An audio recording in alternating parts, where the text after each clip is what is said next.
Hey guys, it's Leo. This is going to be the first day after the 2.25 patch for Final Fantasy XIV. They made some changes to the World Eater Extreme, the Leviathan fight, and amongst those were some changes to the drops. I wanted to go into that. I literally just recorded a run we did that was a quick one-shot, and the mount dropped, and for some reason my PS4 didn't save it, which is just a load of crap. So, re-recording this here. But basically what they did was they made it possible for the item level 95 shields to drop as their fully upgraded item 100 equivalents, the tidal wave versions.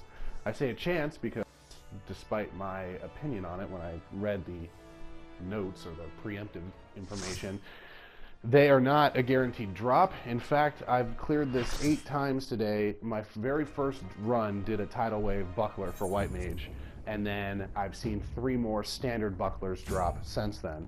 So it's not even a really great drop rate. I have not seen any paladin shields or mirrors, and I just saw that mount as I mentioned on the last run. So that was the first rare thing I've seen drop since the patch, and that was after almost 10 attempts today. So it's not in any way, I don't think there was any adjustments made to the drop rates on the rare things contrary to the rumors flying about, which is unfortunate because along with the rest of this patch it feels like there was a lot of over promises and under deliveries. Granted, a lot of that was just rumors on the forums, but I don't know. They pushed back the Animus to Novus upgrades to May for 2.28, which sucks because I was, as you can see, already prepared for my Animus on Paladin, and as far as I'm aware they haven't adjusted the Atma drop rates, so I'm probably not going to bother with my Warrior Axe, even though it's really not worth doing in general. I was just going to have it. But yeah, the PvP adjustments, all that good stuff, just really seems like they didn't do a lot, and I don't want to turn this into a bitch fest, but I was definitely a little frustrated, especially after doing this for most of my day and seeing no real benefit or change. So, in any case, this will be just as much an Offtank guide as it will be, hopefully, showing one of the new drops. Although, I doubt that'll be the case. Alright, so you gotta go over here and grab whatever adds on your side, regardless of which side of the boat you're on when they spawn, just go grab them real quick. I've seen strategies where they have the Offtank grab both, but honestly, unless you have, I don't know, I mean, Black Mage flared, I guess, but it just seems like it causes more confusion that way. Excuse me. Oh, jeez. Sorry, you have to forgive me, I've been a little sick the last couple days. Alright, so in between now and the next body slam, if the DPS is good, you'll get a Wave Tooth Sahagin pop-up, which is one of those mage ones that have the Dread Wash and Dread Splash attacks or whatever. There he is. So you want to make sure you grab him. And as the Offtank, you've got to put your first stun on him before he hits 70% health, and then you just keep him stun locked and really avoid all of that issue. If he starts using his first Dread attack, you can't stun him at that point, so it's not worth trying to get an extra hit in, just make sure you stun him. I've made that mistake more than once. Get greedy with my hits, and it puts down a Hysteria pool, and it's just not fun. People get mad at you, you look like a tool. Yay. So next up, the Spooms are going to spawn. You just got to DPS them down ASAP because they're sucking the elemental conversion or converter's power out of it. Oh, great. Was not paying attention to that. We got dives and body slams while the Spooms are up. That's cool. Thanks, Levy. You're a real stand-up kind of sea serpent.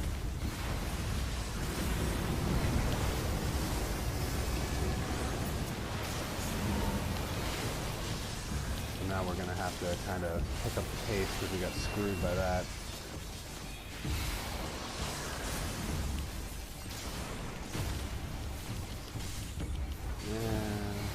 We'll be okay, I'm sure, but still, that was bad timing. And that's the kind of thing that having DPS that's really quick will do to you in this fight. Kind of like turn 5 where you can throw off the rotation of the attacks a little bit by being too fast, especially now that they've got echoes in there. So you kind of have to roll with the punches, as it were. We'll be fine here, though, for sure. He's still going to have to do a dive and the pop-up saying the converter's ready for use shortly. Yeah, in the middle. Grab. Nah. Thought I got away from that.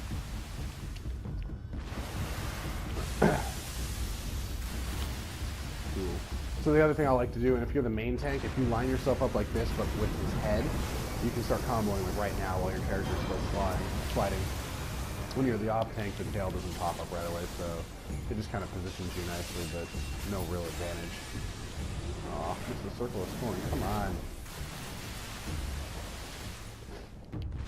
Playing like crap this one.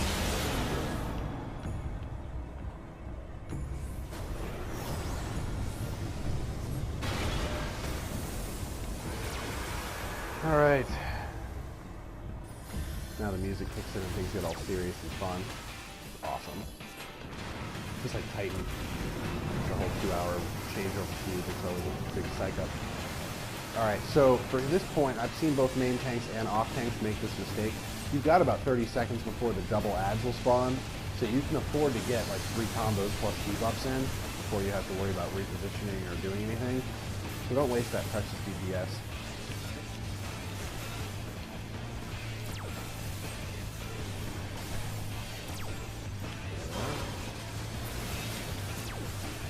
Same thing as last time, invoke it to get a long range attack on it and shield lob it over.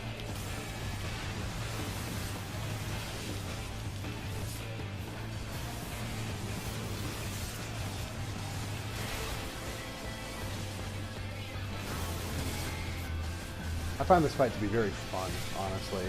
If people know what they're doing, and I guess you could say that about pretty much any boss fight in this game, but if people aren't being dumb, it's always enjoyable to manipulate mechanics and just have them not be a threat. Damn it, I did it again with circle of scoring.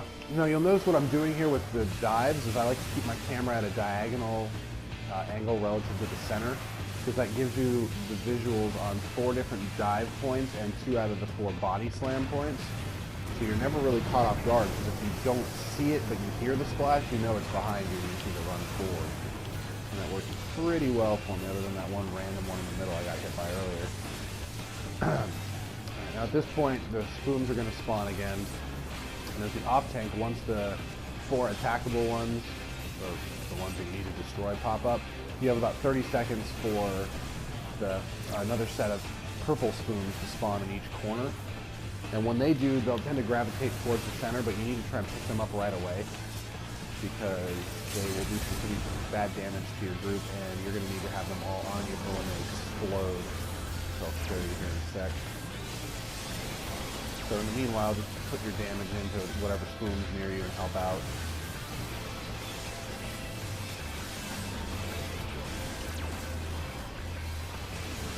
I like to make sure I keep Fracture and Circle scoring up in this one, in any fight really, but especially on these guys. Doesn't seem like much. Oh, there we go. You say it doesn't seem like much, but they do help. Alright, so we got this. Cool, got him. So now you just gotta watch out. The dive's gonna happen here.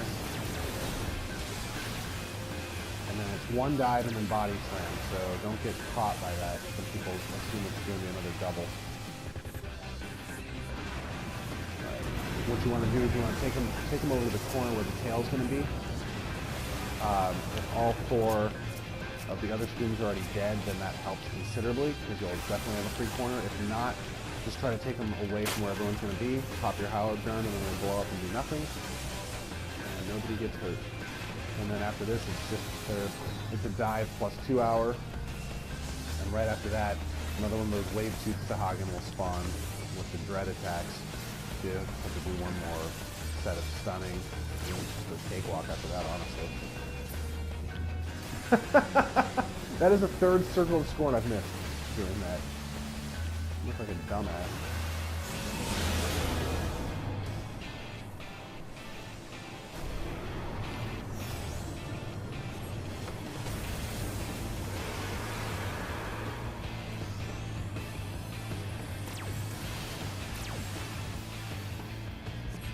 Trickery and chicanery. Leviathan with tidal wave for no damage at all. This sucks.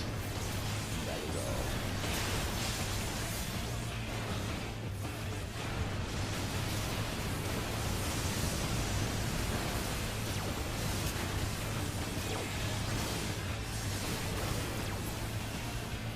Alright, after this you get 2 more dives and a body slam, and that's it. Fight's done, pretty much. People can start dying at this point, and you can still win pretty easily. Not that I would encourage it, of course.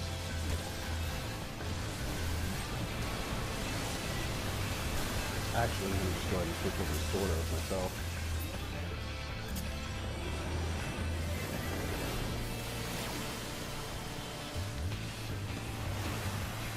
If you follow where he goes on that first dive, you won't ever miss where he's coming up on the second one, too. That's something I've noticed. Line myself up to the tail over here.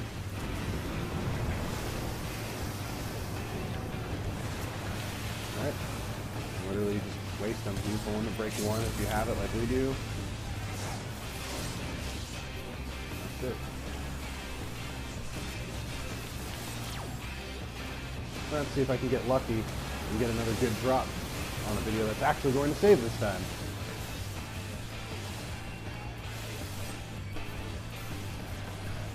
If your DPS is slow for any reason, you'll get another set of double adds here. I've never seen it happen, and if it does, I assume you can just burn them down and ignore them, but worth mentioning, I guess. There we go. Oh, Leviathan's Barb. Not that that's worth anything anymore.